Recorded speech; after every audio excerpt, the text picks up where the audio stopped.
Hello, this is Alexander Cross, Criminal Defense here in the San Francisco Bay Area.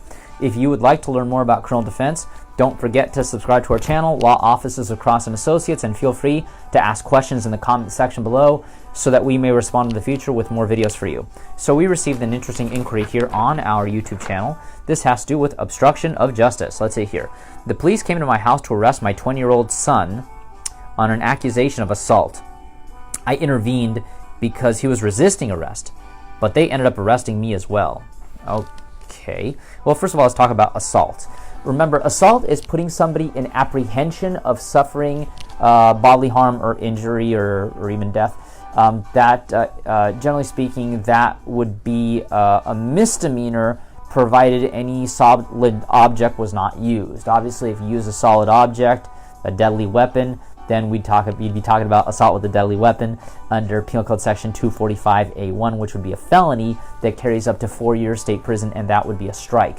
Now, here's the deal.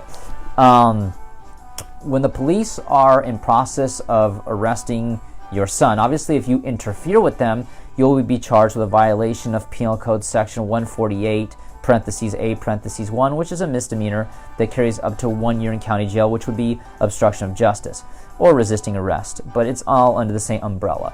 Now, if your son is acting a fool and you go in to try to help get him arrested, if you're not intervening, if you're not interfering with their work, with the police work, but you're actually assisting with the police, that shouldn't be the basis for you being arrested.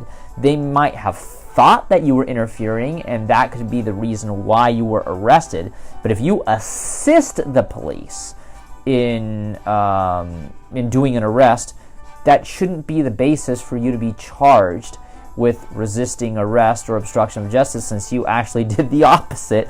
You were actually obviously not doing so. So I mean, in this situation, I think it's going to be necessary to go to court, and this is just going to have to be cleared up. It sounds like a misunderstanding, and hopefully this is a case that doesn't necessarily have to go to trial. Now, obviously, there's going to be more than one police officer, and maybe they'll tell different versions of the story. Maybe they'll say the same version of the story. Hopefully, there's a recording of the incident. If there's a recording of body cam footage of the incident showing that you were actually helping the police rather than helping your son against the police, that would also help a lot. Regardless, if you'd like to learn more about criminal defense here in the San Francisco Bay Area, don't forget to subscribe to our channel, Law Offices of Cross & Associates, and feel free to ask questions in the comment section below so that we may respond in the future with more videos. But if you've been accused of a crime and need representation in court here in the San Francisco Bay Area, call us now for a free consultation at 1-800-862-7677. On our next video, we're going to be discussing the case of somebody who got accused of touching girls in their home. Criminal lawyer, criminal lawyers, DUI lawyer, DUI lawyers, criminal attorney, criminal attorneys, DUI attorney, DUI attorney.